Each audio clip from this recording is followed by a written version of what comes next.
ನಮಸ್ಕಾರ ನನ್ನ ಎಲ್ಲ ಸ್ನೇಹಿತರಿಗೆ. ಹೇಗಿದ್ದೀರಾ ಎಲ್ಲರೂ ಅಮ್ಮನವರ ಆಶೀರ್ವಾದದಿಂದ ತುಂಬ ಚೆನ್ನಾಗಿದ್ದೀರಾ ಅಂದ್ಕೊಂಡಿದ್ದೀನಿ. ನಾನು ಕೂಡ ಚೆನ್ನಾಗಿದ್ದೀನಿ. ಇವತ್ತು ಒಂದು ವಿಶೇಷವಾದಂತಹ ಟಾಪಿಕ್ ಜೊತೆಗೆ ನಿಮ್ಮ ಮುಂದೆ ಬರ್ತಾಯಿದ್ದೀನಿ. ಅದೇ ಆಷಾಢ ಮಾಸ. ಎಷ್ಟು ಚಳಿ ಇದೆ. ಏನಿದು ಆಷಾಢ ಮಾಸ? ಯಾಕೆ ಇದನ್ನು ಅಷ್ಟು ವಿಶೇಷ ಅಂತ ಕರೀತಾರೆ? ವಿಶೇಷ ಅಂತ ಕರೆದ್ರೂ ಯಾಕೆ ಒಳ್ಳೆ ಕಾರ್ಯಗಳನ್ನು ಈ ತಿಂಗಳಲ್ಲಿ ಮಾಡಲ್ಲ? ಹಾಗಿದ್ರೆ ಚಾತುರ್ಮಾಸ್ಯ ಅಂದರೆ ಏನು? ಇದೆಲ್ಲದರ ಬಗ್ಗೆ ಈ ಒಂದು ವಿಡಿಯೋಲಿ ತಿಳ್ಕೊಳ್ತಾ ಹೋಗೋಣ. ನೀವಿನ್ನೂ ನನ್ನ ಚಾನಲ್ಗೆ ಸಬ್ಸ್ಕ್ರೈಬ್ ಆಗಿಲ್ಲ ಅಂದರೆ ದಯವಿಟ್ಟು ಈ ಕೂಡಲೇ ಚಾನಲ್ನ ಸಬ್ಸ್ಕ್ರೈಬ್ ಮಾಡಿ, ಹಾಗೆ ಪಕ್ಕದಲ್ಲಿರುವಂತಹ ಬೆಲ್ ಐಕಾನ್ನ ಪ್ರೆಸ್ ಮಾಡಿ. ವಿಷಯ ನಿಮಗೆ ನಿಜವಾಗ್ಲೂ ಇನ್ಫಾರ್ಮೇಟಿವ್ ಅನಿಸಿದ್ರೆ ಲೈಕ್ ಮಾಡಿ, ಹಾಗೆ ಶೇರ್ ಮಾಡಿ. ಹಾಗಿದ್ರೆ ಇವತ್ತಿನ ಟಾಪಿಕ್ ಸ್ಟಾರ್ಟ್ ಮಾಡೋಣ. ಆಷಾಢ ಮಾಸ ಅಂದರೆ ಏನು? ಆಷಾಢ ಮಾಸ ಅನ್ನೋದು ಹಿಂದೂ ಚಂದ್ರಮಾನ ಕ್ಯಾಲೆಂಡರ್ನ ಪ್ರಕಾರ 4ನೇ ಮಾಸ. ಹಾಗಾಗಿ ಇದನ್ನು ಚಾತುರ್ಮಾಸ್ಯಾರಂಭ ಅಂತ ಕೂಡ ಕರಿತೀವಿ. ಇದು ಸಾಮಾನ್ಯವಾಗಿ ಜೂನ್ ಮತ್ತು ಜುಲೈ ತಿಂಗಳಲ್ಲಿ ಬರುತ್ತೆ.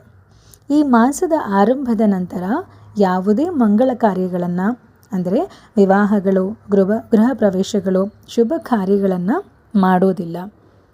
ಈಗ ನಿಮ್ಗೆ ಅನಿಸ್ಬೋದು, ಆಷಾಢ ಮಾಸ ಅಷ್ಟು ವಿಶೇಷವಾಗಿರುತ್ತೆ, ಆದರೂ ಯಾಕೆ ನಾವು ಇದೆಲ್ಲ ಮಾಡಲ್ಲ ಅಂತ.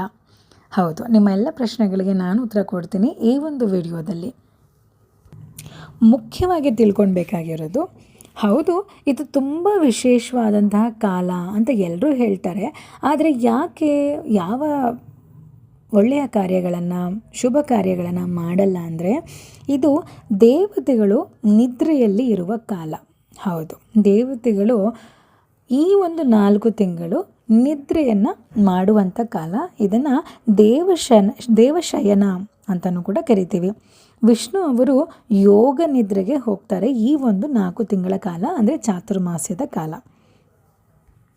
ಹಾಗಿದ್ರೆ ಈ ಕಾಲ ಏನಕ್ಕೆ ಅಷ್ಟೊಂದು ಇಂಪಾರ್ಟೆಂಟು ಅನ್ನೋದಾದರೆ, ನಮಗೆಲ್ಲ ಗೊತ್ತು, ಜೂನ್ ಮತ್ತು ಜುಲೈ ಈ ಒಂದು ತಿಂಗಳಲ್ಲಿ ಮೇಯ್ನಾಗಿ ಮಳೆಗಾಲ ಅಂತ ಕರಿತೀವಿ. ಭೂಮಿ ತಂಪಾಗುವಂತಹ ಕಾಲ. ಈ ಒಂದು ಕಾಲನ ಪವಿತ್ರವಾದ ಕಾಲ ಅಂತ ಕರಿತೀವಿ. ಯಾಕಪ್ಪ ಅಂದರೆ, ಈ ಒಂದು ಟೈಮಲ್ಲಿ ತಪಸ್ಸು ಮತ್ತು ಧ್ಯಾನಕ್ಕೆ ಕುಳಿತುಕೊಂಡ್ರೆ ಭಗವಂತನ ಸಂಪೂರ್ಣ ಕೃಪಾ ಕಟಾಕ್ಷ ಸಿಗುತ್ತೆ. ಯಾಕಂದರೆ ಭಗವಂತನೇ ಯೋಗ ನಿದ್ರೆಯಲ್ಲಿರ್ತಾರೆ, ಪ್ರತಿಯೊಂದನ್ನು ಗಮನಿಸ್ತಾ ಇರ್ತಾರೆ. ಸೊ ಹಾಗಾಗಿ ಇದನ್ನು ಒಂದು ಪವಿತ್ರವಾದ ಕಾಲ ಅಂತ ಕರಿತೀವಿ. ನಮ್ಮ ಯಾವುದೇ ಸಾಧನೆಗಳಿಗೆ, ಸಿದ್ಧಿಗಳಿಗೆ ಪೂರಕವಾದಂತಹ ಕಾಲ ಇದು. ನಮ್ಮ ಆತ್ಮಶುದ್ಧಿಗೆ ಹಾಗೆ ಮನಸ್ಸಿನ ನಿಯಂತ್ರಣಕ್ಕೆ ಒಳ್ಳೆಯ ಟೈಮ್. ಆಧ್ಯಾತ್ಮಿಕ ಬೆಳವಣಿಗೆಗೆ ಜಪ, ಹೋಮ, ಉಪವಾಸ, ಪೂಜೆ ಈ ಒಂದು ಮಾಸ ಅತ್ಯಂತ ಶ್ರೇಷ್ಠವಾಗಿದೆ ಅಂತ ಕೂಡ ಹೇಳ್ತೀವಿ. ಯಾಕೆ ಅಷ್ಟೊಂದು ಶ್ರೇಷ್ಠ ಅಂತ ಹೇಳೋದಾದರೆ, ನಿಮಗೆಲ್ಲ ಗೊತ್ತಿರೋ ಹಾಗೆ ಹಿಂದೂ ಕ್ಯಾಲೆಂಡರ್ನ ಪ್ರಕಾರ ಮಾರ್ಚ್ ಮಂತಲ್ಲಿ ಯುಗಾದಿ ಹಬ್ಬ ಆದಮೇಲೆ ನಾವು ಯಾವುದೇ ಆದಂತಹ ಹಬ್ಬ ಆಚರಣೆಗಳನ್ನು ಮಾಡಿರೋದೇ ಇಲ್ಲ.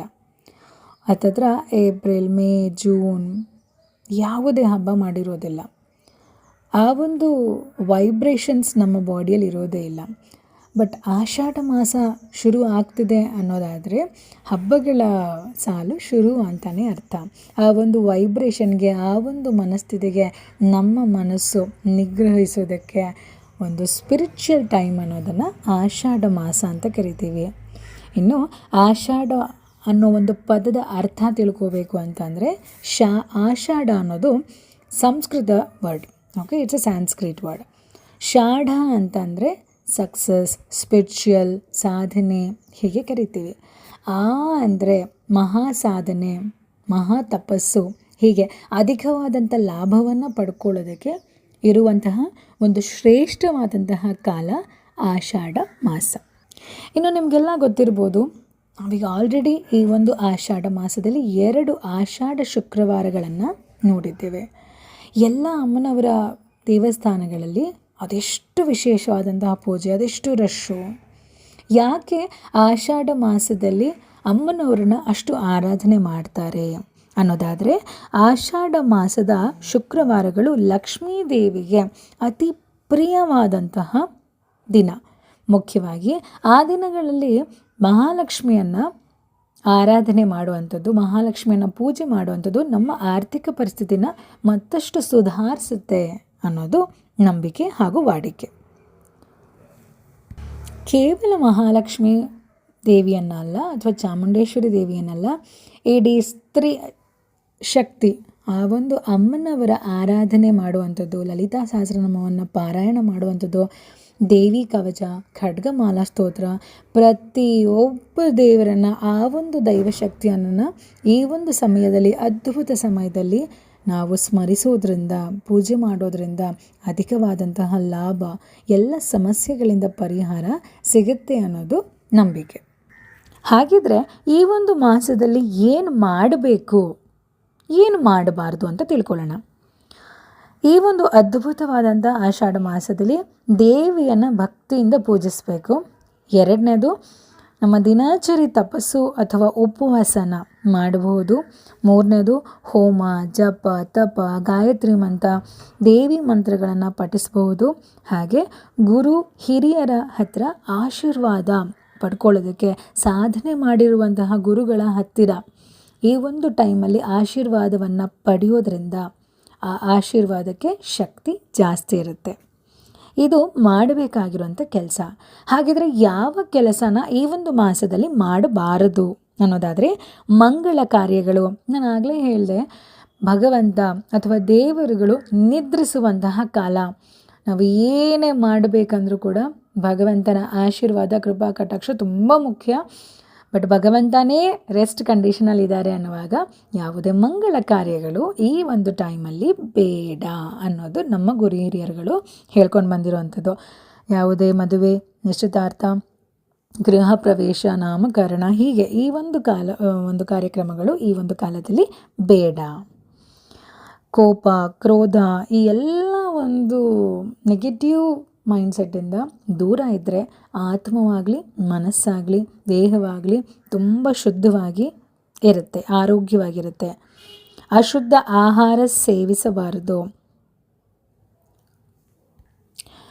ಹೇಳ್ತೀವಿ ನಾನ್ ವೆಜ್ನ ತಿನ್ನಬಾರ್ದು ಹಾಗೆ ಹೀಗೆ ಅಂತ, ಇದು ಅವರವರ ಒಂದು ಇಂಟ್ರೆಸ್ಟಿಗೆ ಬಿಟ್ಟಿರೋಂಥ ವಿಷಯ. ಹಾಗಾಗಿ ನಾನು ಇದ್ರ ಬಗ್ಗೆ ಇಲ್ಲಿ ಮಾತಾಡ್ತಾ ಇಲ್ಲ. ಮತ್ತೊಬ್ಬರ ಮೇಲೆ ನಿಂದನೆ ಹೇಳುವಂಥದ್ದು, ಭಗವಂತ ಎಲ್ಲಿದ್ದಾನೆ ದೇವರು, ನಾನಷ್ಟು ಪೂಜೆ ಮಾಡಿದೆ ಅಂತ ಭಗವಂತನ ನಿಂದಿಸೋದು, ಇಂಥ ತಪ್ಪುಗಳನ್ನು ಮುಖ್ಯವಾಗಿ ಈ ಒಂದು ಟೈಮಲ್ಲಿ ಮಾಡಬಾರದು. ಜಗಳ, ಕೋಪ, ಮಾತಿಗೆ ಮಾತು, ಅವ್ರ ಮೇಲೆ ಇವ್ರಿಗೆ ಹೇಳು, ಇವ್ರ ಮೇಲೆ ಅವ್ರಿಗೆ ಹೇಳು, ಇದು ಬೇಡ. ಈ ಒಂದು ಕೆಲಸಗಳನ್ನು ಆದಷ್ಟು ಅವಾಯ್ಡ್ ಮಾಡಿದ್ರೆ ಆದಷ್ಟು ನಮ್ಮ ಒಂದು ಮಾನಸಿಕ ಹಾಗೂ ದೈಹಿಕ ಆರೋಗ್ಯ ಎಲ್ಲವೂ ಕೂಡ ಚೆನ್ನಾಗಿರುತ್ತೆ. ಇನ್ನು ಹೇಳ್ತಾರೆ, ಈ ಒಂದು ಆಷಾಢ ಮಾಸದಲ್ಲಿ ದೂರ ಪ್ರಯಾಣ ನಿಷಿದ್ಧ ಅಂತ. ಯಾಕೆ ದೂರ ಪ್ರಯಾಣ ಮಾಡಬಾರದು? ಆಲ್ರೆಡಿ ಹೇಳಿದ್ವಿ ನಾವು, ಜೂನ್ ಜುಲೈನ ಮಳೆಗಾಲ ಅಂತ ಕನ್ಸಿಡರ್ ಮಾಡ್ತೀವಿ. ಮಳೆಗಾಲದಲ್ಲಿ ದೂರವಾದ ಪ್ರಯಾಣ ಒಳ್ಳೆಯದಲ್ಲ. ತುಂಬ ಕೋಲ್ಡ್ ಆಗಿರುವಂತಹ ಗಾಳಿ ಬೀಸುತ್ತೆ. ಈ ಒಂದು ಆಷಾಢ ಗಾಳಿ ದೇಹಕ್ಕೆ ಸೇರೋದು ಕೂಡ ಒಳ್ಳೆಯದಲ್ಲ ಅಂತ ಹೇಳ್ತಾರೆ. ಹಾಗಾಗಿ ಈ ಒಂದು ಸಮಯದಲ್ಲಿ ಅತಿ ದೂರದ ಪ್ರಯಾಣ ನಿಷಿದ್ಧ ಅಂತ ನಮ್ಮ ಗುರು ಹಿರಿಯರುಗಳು ಆಗಿನ ಕಾಲದಿಂದ ಹೇಳ್ಕೊಂಡು ಬಂದಿದ್ದಾರೆ.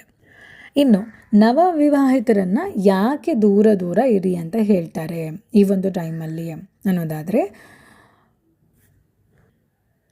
ನಿಮಗೆಲ್ಲ ಗೊತ್ತಿರೋ ಹಾಗೆ ಮದುವೆ ಅಂತ ಮಾಡೋದು ಒಳ್ಳೆಯದಾಗಲಿ ಅನ್ನೋ ಕಾರಣಕ್ಕೆ, ವಂಶ ಉದ್ಧಾರವಾಗಲಿ ಅನ್ನೋ ಕಾರಣಕ್ಕೆ, ಭಗವಂತನ ಆಶೀರ್ವಾದದೊಂದಿಗೆ ಮಾಡುವಂಥ ಪ್ರತಿಯೊಂದು ಕೆಲಸ, ಇಡುವಂಥ ಪ್ರತಿಯೊಂದು ಹೆಜ್ಜೆ, ಯೋಚಿಸುವ ಪ್ರತಿಯೊಂದು ಆಲೋಚನೆ ಕೂಡ ಆ ಭಗವಂತನ ಆಶೀರ್ವಾದ ಇದ್ದರೆ ಎಲ್ಲವೂ ಸುಸೂತ್ರವಾಗಿ ಯಶಸ್ವಿಯಾಗಿ ಇರುತ್ತೆ.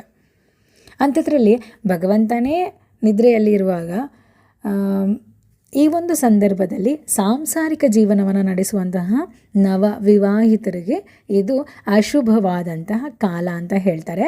ಹಾಗಾಗಿ ಈ ಒಂದು ಮಾಸದಲ್ಲಿ ಹೊಸದಾಗಿ ಮದುವೆಯಾಗಿರುವಂಥ ಗಂಡು ಮತ್ತು ಹೆಣ್ಣನ್ನು ದೂರ ಇಟ್ಟಿರ್ತಾರೆ. ಇದು ವಿಶೇಷವಾಗಿ ತಿಳ್ಕೊಳ್ಬೇಕಾಗಿರುವಂತಹ ಒಂದು ವಿಷಯ. ಈ ಒಂದು ದೇವಿಗೆ ಸಮರ್ಪಕವಾದಂತಹ ಶ್ಲೋಕವನ್ನು ಹೇಳ್ತಾ ಅಥವಾ ಕವನವನ್ನು ಹೇಳ್ತಾ ಈ ಒಂದು ವಿಡಿಯೋನ ಮುಗಿಸ್ತಾ ಇದ್ದೀನಿ. ಆಷಾಢ ಮಾಸವು ಕಷ್ಟವಲ್ಲ, ಅದು ಪರೀಕ್ಷೆ. ಪೂಜೆಗೆ ಅವಕಾಶವಲ್ಲ, ಅದು ಪುನರ್ಜನ್ಮಕ್ಕೆ ದಾರಿ. ಲಕ್ಷ್ಮಿಯ ಅನುಗ್ರಹವನ್ನು ಈ ಮಾಸದಲ್ಲಿ ಕೇಳಿದರೆ ಅವಳು ಎಲ್ಲ ಮಾಸದಲ್ಲಿ ನಿಮ್ಮ ಮನೆಗೆ ಬಂದಿರುತ್ತಾಳೆ. ಅದ್ಭುತವಾದಂತಹ ನುಡಿಯಿಂದ ಈ ಒಂದು ವಿಡಿಯೋನ ಮುಗಿಸ್ತಾ ಇದ್ದೀನಿ. ಹೋಪ್ ಎಲ್ಲರಿಗೂ ಈ ಒಂದು ವಿಡಿಯೋಲಿ ಸಿಕ್ಕಿರುವಂಥ ವಿಷಯ ಉಪಯುಕ್ತವಾಗಿದೆ ಅಂತ ಅಂದ್ಕೊತೀನಿ. ಖಂಡಿತವಾಗ್ಲೂ ನಿಮ್ಮ ಅಭಿಪ್ರಾಯವನ್ನು ಕಮೆಂಟ್ ಬಾಕ್ಸಲ್ಲಿ ತಿಳಿಸಿ, ನಾನು ಕಾಯ್ತಾ ಇರ್ತೀನಿ. ಎಲ್ರಿಗೂ ಒಳ್ಳೆಯದಾಗಲಿ. ನಮಸ್ಕಾರ.